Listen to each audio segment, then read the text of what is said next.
Welcome to NTV, నేను మీ భవ్య. So ఇప్పుడు మార్కెట్లో చాలా మార్పులు అయితే వస్తున్నాయి. సో అది మార్పులు వచ్చిన మార్కెట్లో కొంచెం పాజిటివ్గా దాన్ని మనం ఎలా అర్థం చేసుకోవచ్చు? సో దాంట్లో ఇన్వెస్ట్ చేస్తే మనకి పాజిటివ్ రిజల్ట్సే వచ్చే ఛాన్సెస్ ఏమన్నా ఉన్నాయా? ఇవన్నీ తెలుసుకోవడానికి Ganugupati trading academy founder and stock market analyst Sriramachandramurthy గారు మనం ముందున్నారు. అడిగి తెలుసుకుందాం. నమస్తే సార్. నమస్తే మేడం.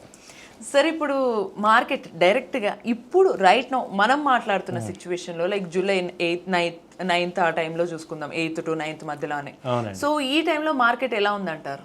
యాక్చువల్గా మేడం, ఇవాళ మార్కెట్ జూలై 8వ తారీఖు చూస్తే ఒక రకంగా ప్యాథటిక్ అయింది. సో నిన్న ఇరాన్ అమెరికా మళ్ళీ అమెరికా ఇరాన్ మీద ఒక వార్ లాగా స్టార్ట్ చేయటం వల్ల మార్కెట్స్ అన్నీ 2% ఫాల్ అయినాయి. దాదాపు నిఫ్టీ వచ్చి 23,900 దాకా వచ్చింది. అంతకుముందు 24,300 400 ఉండే మార్కెట్ 500 పాయింట్స్ డౌన్ అయింది. సో ఇవాళ 9వ తారీఖు జూలై ఏంటంటే కొంచెం పుల్ బ్యాక్ వచ్చి పాజిటివ్గా వచ్చింది. దాదాపు నిఫ్టీ వచ్చి 23,962 దగ్గర క్లోజ్ అయింది, 80 పాయింట్స్ ప్లస్. అలాగే బ్యాంక్ నిఫ్టీ 57,252 దగ్గర క్లోజ్ అయింది పాజిటివ్గా, దాదాపు 500 పాయింట్స్ ప్లస్ ఉంది. సో ఏంటంటే నిన్నటికి వాళ్ళకి చూస్తే నిన్న ఒక్కసారిగా అందరూ కూడా ప్యానిక్ అయిపోయి కంగారు పడిపోయారు. సో మేము కూడా చెప్తున్నాం, అంత కంగారు పడాల్సిన మార్కెట్లు అయిపోయినాయి. ఇప్పుడు ట్రెండ్ అంతా కూడా పాజిటివ్గానే ఉంది. బై అండ్ డిప్లాగ్ చేసుకోవచ్చు, హైలీ ఎమోషన్ అవ్వనక్కర్లేదు, ఊరికే మనం లాస్లో అవ్వద్దు.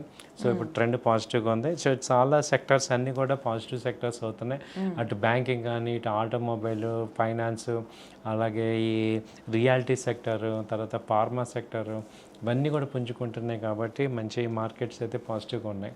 సో బై అండ్ డిప్స్ లాగా ఇంకా, ఎందుకంటే మ్యాక్సిమం టెన్షన్ అంతా కూడా అయిపోయింది కాబట్టి నెక్స్ట్ ట్రెండ్ అంతా కూడా బాగానే ఉంటుంది. ఓకే, అంటే పెట్టిన ఇన్వెస్ట్మెంట్స్ ఒకవేళ ఉంటే కనుక అవి తీసేసేయకుండా ప్యానిక్ అయ్యి జస్ట్ స్టేబుల్గా హోల్డ్ అయ్యి ఉండాలి. అవునండి.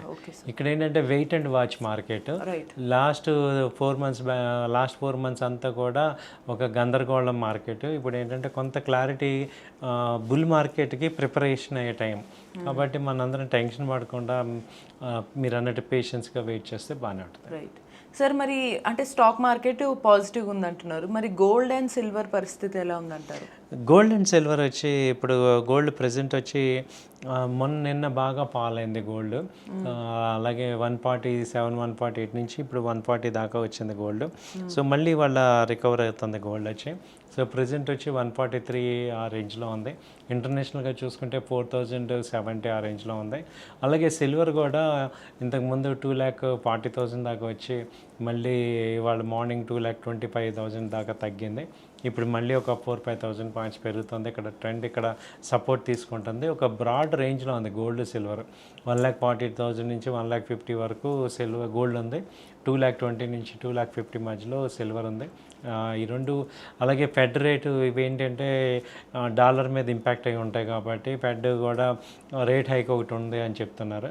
సో కాబట్టి ఏంటంటే గోల్డ్ సిల్వర్ ఈ రేంజ్ బ్రాడ్లీ ఈ రేంజ్లో మూవ్ అయ్యే ఛాన్సెస్ ఉన్నాయండి ప్రజెంట్. సో అంటే మొత్తంగా మార్కెట్ గురించి అంటే నెక్స్ట్ కొన్ని ఫ్యూ మంత్స్ వరకు చూసుకున్నా ఇప్పుడున్నా కూడా మన వ్యూవర్స్కి కానీ వీళ్ళందరికీ మీరు ఏం చెప్తారు సార్? మార్కెట్స్ అయితే, స్టాక్ మార్కెట్స్ అయితే పెరుగుతుంటాయి. సో ఇప్పుడు కింద 23,200 దగ్గర సపోర్ట్ తీసుకొని పైకి వచ్చింది. సో మధ్యలో కొంత డౌన్స్ వచ్చినా కానీ దాన్ని పాజిటివ్గా తీసుకొని మనం ప్యానిక్ అవ్వకుండా ఉండాలి. అయితే ఇంకా మెయిన్ జాగ్రత్త ఏంటంటే మీరు మీ క్యాష్ వరకే మీరు డీల్ చేసుకోండి. ఎక్కువ మార్జిన్స్ తీసుకునేటప్పుడు చాలా జాగ్రత్తగా కాషియస్గా తీసుకోవాలి. సో అంటే బాగా డౌన్ అయినప్పుడు మీరు ప్యానిక్ అవ్వకుండా అప్పుడు మార్జిన్ అమౌంట్ తీసుకోండి.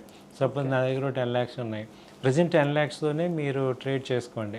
ఎప్పుడైతే మార్కెట్ ఒక 500 పాయింట్స్ డౌన్ అయింది అనుకోండి, అప్పుడు మార్జిన్ MTF తీసుకోండి, అది అడ్వాంటేజ్ అవుతుంది. అలాగే 1:1 తీసుకోండి.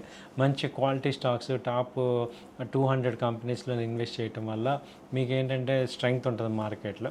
సో ఒక 20% మాత్రమే స్మాల్ క్యాప్ కానీ మిడ్ క్యాప్ కానీ ట్రై చేయొచ్చు. సో ఇవన్నీ కూడా మనం జాగ్రత్తలు తీసుకుంటే ఈసారి 2024-25 అసలు ఎక్కడ కూడా ఎవరికి మనీ లేదు.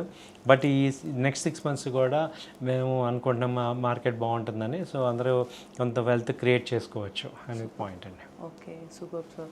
సో మీకు కూడా ఒకవేళ ఏమన్నా ఇలానే మార్కెట్ మీద డౌట్స్ ఉన్నా, లేకపోతే సో ఏంటి మార్కెట్ నెక్స్ట్ ఎలా పడిపోతుందా, లేకపోతే పాజిటివ్ రిజల్ట్స్ ఇస్తుందా, ఇలాంటి డౌట్స్ ఏమున్నా కూడా మీరు కూడా కమెంట్ చేసి మీ డౌట్స్ ఏమున్నా కూడా అడగచ్చు. సో దాన్ని నెక్స్ట్ ఎపిసోడ్లో కవర్ చేసే ప్రయత్నం చేద్దాం. Until then keep watching NTV.